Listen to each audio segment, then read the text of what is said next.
beginning of fall. Pumpkin spice lattes are out, and the models are starting to drop. Claude just released Sonnet 4.5. Let's take a quick look at some of the features in the new model. All right, so who can access it? Claude Sonnet 4.5 is available everywhere starting today. This includes the free plan. So if you use Claude AI on a free plan, you have access to the Sonnet 4.5 model. If you use Claude Code or Claude Code CLI, the Sonnet 4.5 model is already available. And great news, if you use the Claude API, the pricing remains the same as Claude Sonnet 4. This is a much stronger model at a much older model's pricing. So, not surprisingly, Claude Sonnet 4.5 is the best coding model in the world. In the never-ending leapfrog of coding models, Claude Sonnet 4.5 now claims the top slot. I'm sure there's a Sweeee benchmark somewhere to back that up. For now, I will just take them at their word. On top of that, they're saying this is the most aligned frontier model they've ever released. That's always a good thing. The models are always working toward more and better alignment. Alignment means the model is more in line with what humans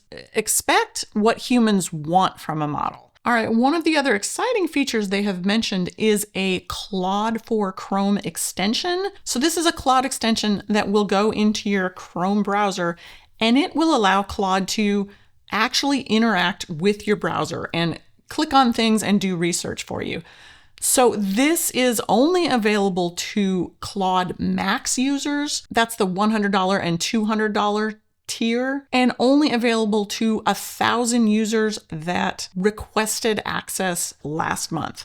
But the people on that wait list will be getting access to this Chrome browser extension starting today. All right, and here is that software engineering benchmark that we wanted to see. Sonnet 4.5. What a surprise, it's better. So it sounds like they have specifically trained the new Sonnet 4.5 model to be better in several categories, including finance, law, medicine, and STEM. Now, it's important to note that they are only comparing Sonnet 4.5 to their own current models. So I can't speak to where these might stack up against any of the other frontier models out there, but they have been training specifically in these areas. So the next thing they talked about is something called Imagine with Claude, which I find really interesting. They're asking to imagine William Shakespeare's computer. And this is an interactive coding tool. It starts coding the first thing that you say, kind of almost like a prototype or a proof of concept, but then you can go click on it in real time, right there integrated on the screen, and it will create the next piece of the app that you've asked for.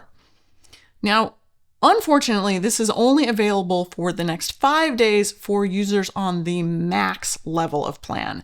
That's the either $100 or $200 subscription tier. So we don't yet have access to this.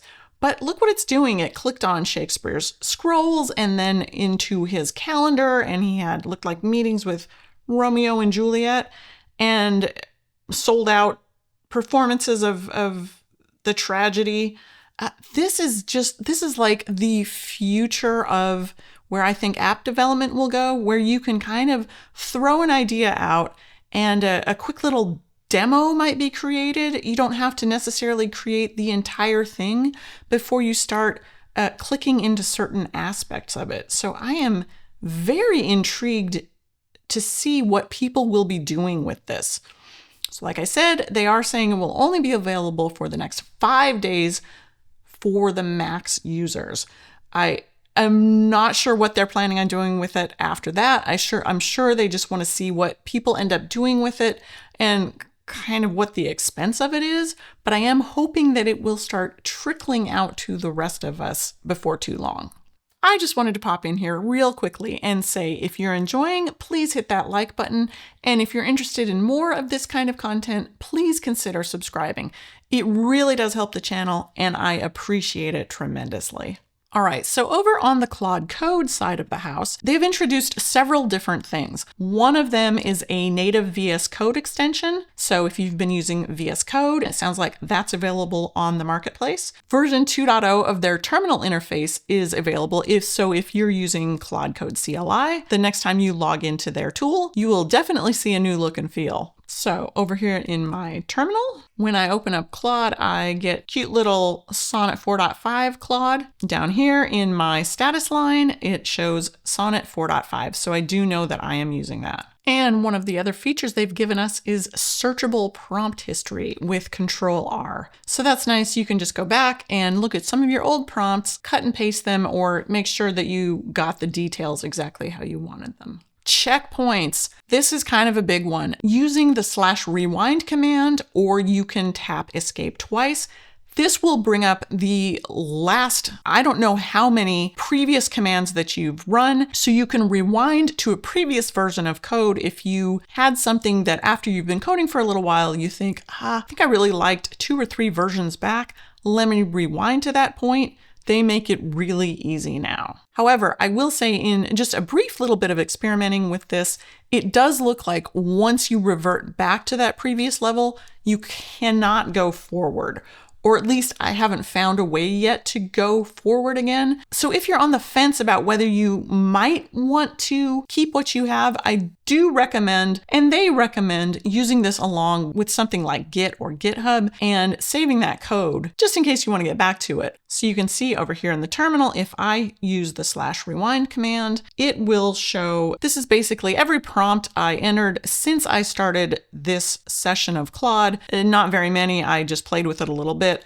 I did roll back to a previous version, and that's when I saw I could no longer get back to the 2 prompts after that. Once I had rewound, I was back in time just like I left it and could not go forward again. So one of the last things I want to touch on is Claude is giving us a new memory tool, a memory tool that enables Claude to store and retrieve information across conversations through a memory file directory. They're giving us access to a memory tool where you can start storing memories in a /memories directory, kind of like how we can create /commands and store them in the /command directory. There is this concept of storing memories to help a tool work better. I have not dug into this very much. I kind of skimmed over the documentation, but this is kind of fascinating. If you can create a memory bank for your tool, so every time it runs into something maybe slightly novel, it can go into its memories folder and see if it's got something that will help it do its work. So this is another feature that I find just very interesting, the ability to give the tool access to extra memories and basically just more information without running out of context or having to keep everything in its literal memory. All right, that's it for today. That is Sonnet 4.5 and some of the highlights of its newest features. I'm sure I missed some things, and I'm sure we'll be hearing more about this in the upcoming days. But for now, I'll say that it looks like it's going to be another really good model. So I definitely can't wait to give it a go and see how it performs for me in real life. Thanks for watching, and I'll see you next time.